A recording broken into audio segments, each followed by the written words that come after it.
Hello and welcome to Craft with Sarah and day 12 of the Christmas Craft Countdown, where I'm releasing a new craft project every day for 20 days. Today we're going to be making some fun pop-out cards with a Cricut machine. These cards are really fun because when you open them up, there's a snowflake in there which just pops right out, and it'll be a lovely surprise for anybody receiving the greetings card. Let's find out how to make it. First, you need to download the cutting file to make this project. If you aren't already signed up to the Christmas Craft Countdown, go to craftwithsarah.com/Christmas 2021 to join. If you have already purchased the countdown, go to craftwithsarah.com/login to log in to your account and access all of the Christmas Craft Countdown files. Once logged in, click into the Christmas Craft Countdown. Scroll down the page and all the files will become available on the date specified. The files do not expire, so you can download them at any time. The files for this project are under the Day 12 heading. After downloading the cutting files, you'll need to unzip the folder that they come in. If you aren't sure how to do that, check the link in the description of this video, which contains instructions on how to unzip folders on Windows computers, Macs, and Android and iPhone devices. Once you've downloaded and unzipped the folder, it's time to get the SVG files into Cricut Design Space. So start a new project and then go into Upload and then Upload Image. You can then either click Browse to find the file on your computer or drag and drop it in. This snowflake card has two separate SVG files included in the folder. The first is called SVG Snowflake Front, and that will make the front of the card, so what you see before you open it. And this is optional, so if you'd rather design your own front of the card, then you don't have to cut this one. But I'm going to do it to show you, so I'll drag and drop that in, and make sure you choose the one which starts SVG in the file name. And this is what it should look like when you've pulled it into Design Space. Click on Upload. And then we can go ahead and upload the pop-out section for the inside of the card. So go to Upload Image again, and this time we want the file called SVG Snowflake Pop-Out Craft with Sarah. So let's drag that one in. Here's what it should look like, and then press Upload.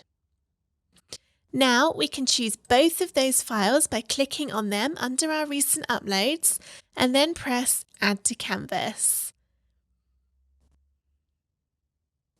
And here they are. So this is the front of the card, and then this is the inside with the pop-up. There are a few things we need to check and change before we can cut this out. This by default makes a 5x7 inch card, and it's a good idea just to check the size of everything. So first I'll click on the card front, and I can see this is 5 inches wide and 7 inches tall, so that's absolutely right. If yours wasn't, then just go ahead and change it so that it matches. Then we have the inside of the card, and this should be 10 inches in width and 7 inches tall. Again, mine has come in at the correct size, so that is all good, but there is one very important thing that we need to do, and that is to format the score lines. In order to make this pop-out shape come out of the card when it's opened up, we need to do some score lines down the snowflake. Design Space at the moment doesn't let you upload files that have score lines already formatted, so we just need to do that quickly. Over in the Layers panel, you can see that there are two layers under the pop-out group where it says Basic Cut, and all you can see is a vertical line. We need to change these to score lines, so click on one of them, go into the Basic Cut option in the drop-down, and then change it to Score. And then do the same thing for the other one. There we go. And now I know that these have changed to score lines because the line has gone dashed on the design instead of a solid line. This still isn't quite ready because if I was to click Make It Now, what it's going to do is it's going to do these score lines on a random piece of paper, which isn't what we want to do at all. We need to tell the Cricut to do the score lines on the correct blue rectangles. To do that, we need to use the Attach button. So click on the group that contains all of the layers for the inside of the card, and then press ungroup. This has now separated it out into two. So we've got the dark blue rectangle with the score line, and then the light blue rectangle with the score line. So one by one, I'm going to click on these little groups that just have the two layers in each one, and then down the bottom, press attach. So that's done it for the light blue one.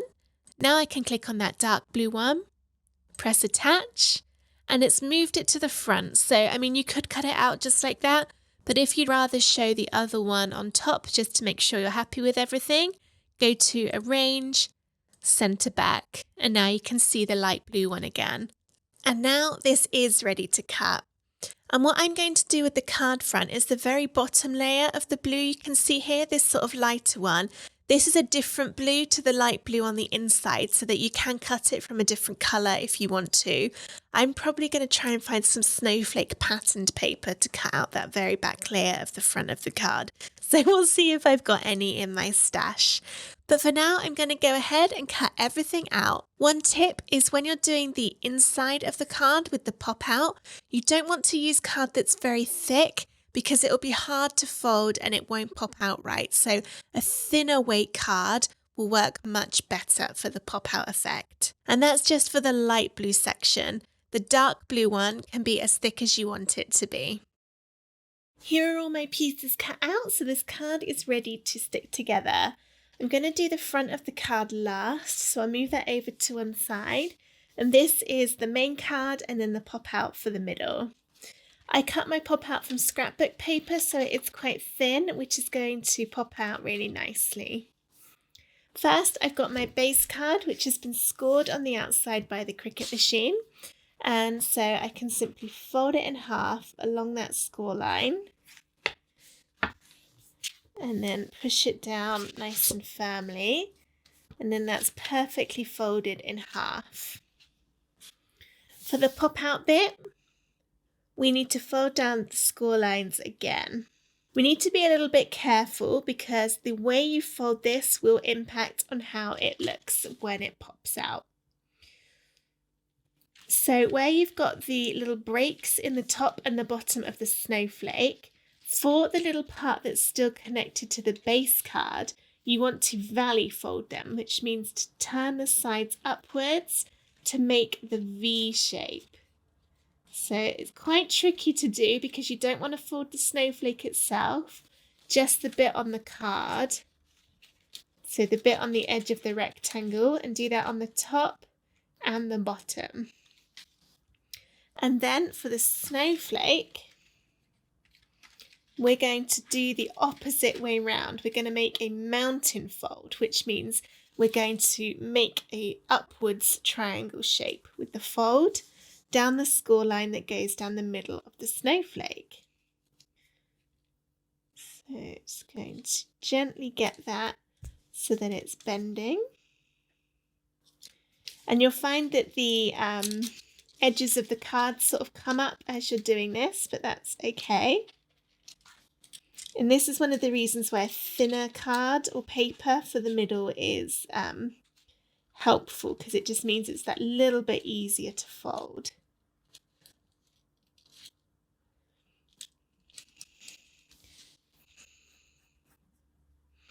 So I'm going to do this all the way down and then make sure, oops, that bit's not wanting to fold.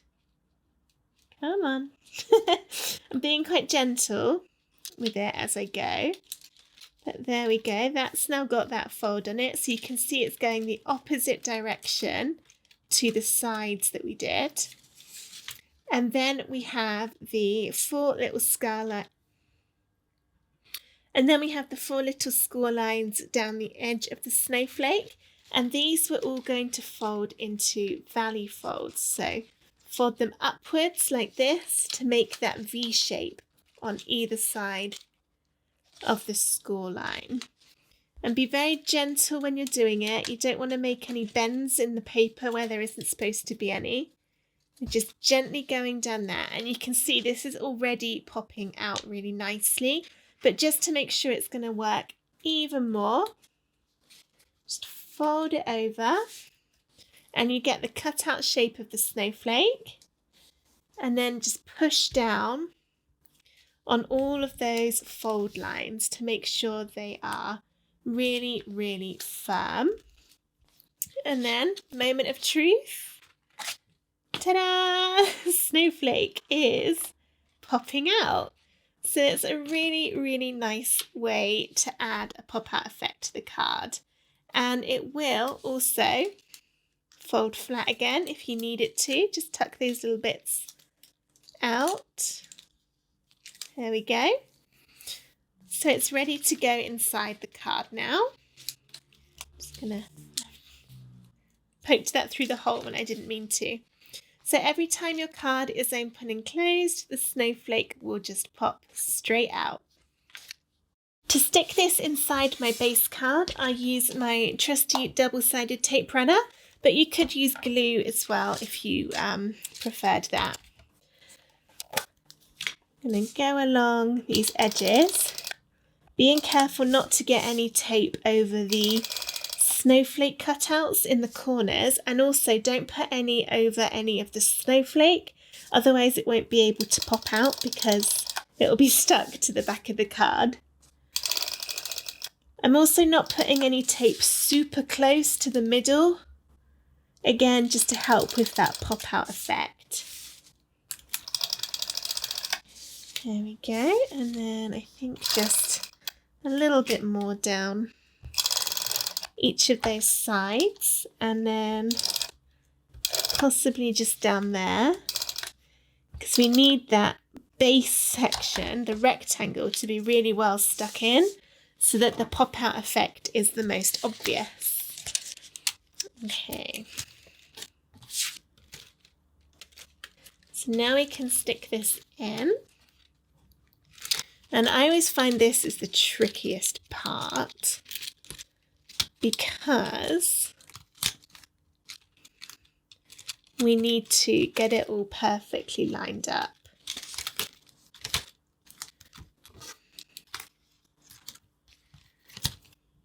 So I'm gonna hold my snowflake out, get that all folded in where it's supposed to go. There we are. I'm sticking it to my fingers. And then make sure that's really crisp.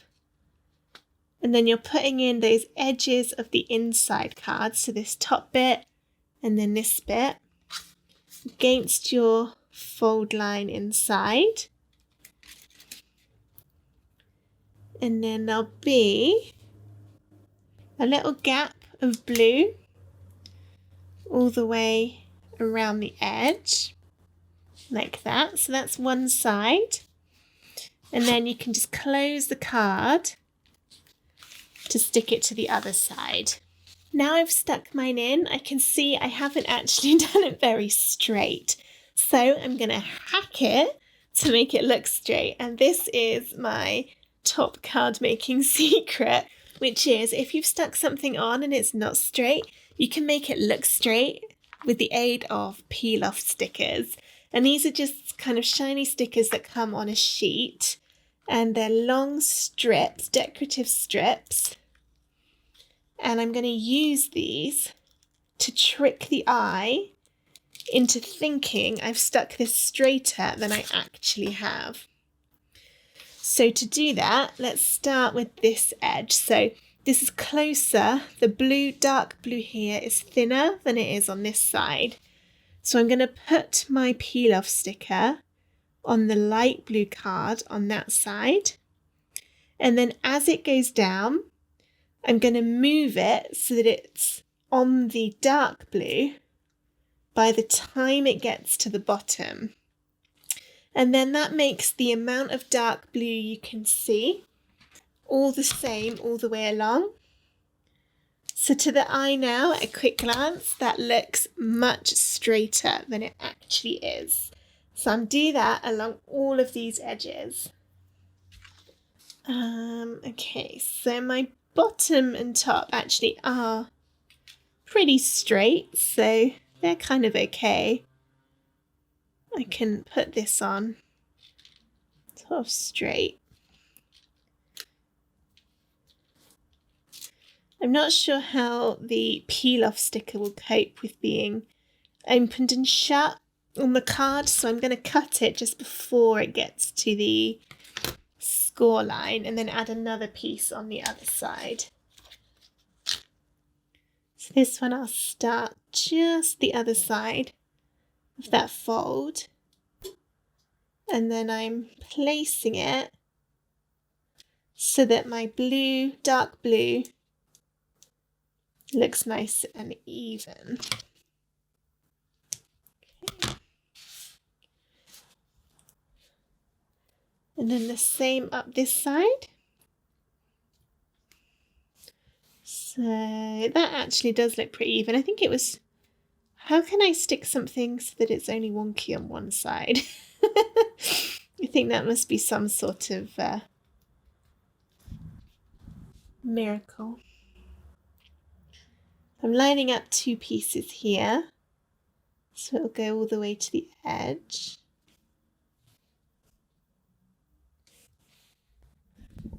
There we go, and then actually you can see, well, you might be able to see, this is pretty wonky, this top bit. I've got much more dark blue this side than I do this side. Peel off stickers to the rescue! As well as being our cheeky little craft hack, they do actually look really pretty too, especially for Christmas cards, adding that extra bit of sparkle. Cut that one. I'm doing just like I did on the other long side, so I'll start the next bit at the other side of the score lines. That needs to go down almost into all of the dark blue and then finish underneath the light blue. Okay, you can see I haven't quite pushed it down enough here because it's coming off, so let's just make sure they're really well stuck. And then there you go. So to the eye, that now looks like it's the same, the same distance of dark blue. Whoop whoop, crisis averted. And then I can write my message in these sections on the left and the right, or if you wanted to, you could add a panel to the back of the card and write it there if you need a little bit more room. Now let's move on to the front of the card. You can decorate the front of the card however you like, but I'm going to use the download that comes in the folder when you got the pop out. For the top blue one, I'm going to glue this onto the white. The glue I'm using is called Kalal, but other alternatives that also work really well for cardstock are art glitter glue and barely art glue. And then I've just put the glue into this tiny little bottle, which has a needle thin nozzle on the top, which means getting the glue into all of these snowflake shapes is really quick and easy. So I'm just going in all of these shapes. Well, most of them, probably not every single one. Putting some glue in there. Okay. And then turn it over. Stick it to the white piece. And then the white piece, I'm going to use 3D foam pads to give it a little bit of dimension up from the base. Here are my foam pads, and the brand these are is called Dot and Dab, but there are lots of different ones available. And if you're adding the foam pads onto the back of your card like this, you want to make sure you add a really good amount to these edges and also some in the snowflake shapes in the middle. The reason we're not just, for example, putting one in each corner is because then there wouldn't be enough support along the edges for this big bit of card. So you'll find that the edges would sag down and they wouldn't be stood up like the corners, and it just won't look as good. So by adding the foam pads all the way along, we create much more stability and it will stand up better and look better. I'm also adding some pieces in the middle for exactly the same reason. If there was no foam in any of these middle snowflakes, the middle of the card would just sag down and touch the background layer behind it on the card. It won't have that stability to be able to hold itself up. So we're adding in all these foam pads as little platforms to allow it to be stable and flat all the way along. Be careful when you're adding your foam pads that you don't go over any of the edges, and also that you don't go over any of the holes in the card, because if you do, then you'll be able to see your foam once you turn the card around, and we don't want to be able to see it from the front. I'm just going through now and peeling off the tops of all of the foam pads to reveal the stickiness underneath. If your foam pads are big and you're struggling to fit them on the back, just take a pair of scissors and cut them smaller, and then they'll be able to fit. They're pretty easy to cut with scissors. I'm going to position this on my background. There. And that just creates a lovely little bit of 3D to the card. And then this will be glued onto the front. The back of this scrapbook paper was really pretty too. I hate double-sided paper because I always want to use both sides and I have to choose, and it's just not fair when they're both so pretty. Anyway, the problems of card making, right? Okay, so I'm going to line this up and it will perfectly fit on. Just move it about with that glue. Check it's going to stand, which it will. And I'm just going to hold this down for a little bit to give that glue chance to dry without the card popping open and shifting it. And there we go, our pop-out snowflake card is all finished. I hope you enjoyed this video on how to make a snowflake pop-out card with your Cricut machine. I'll be back tomorrow with another Christmas craft, but until then, thank you for watching. Bye!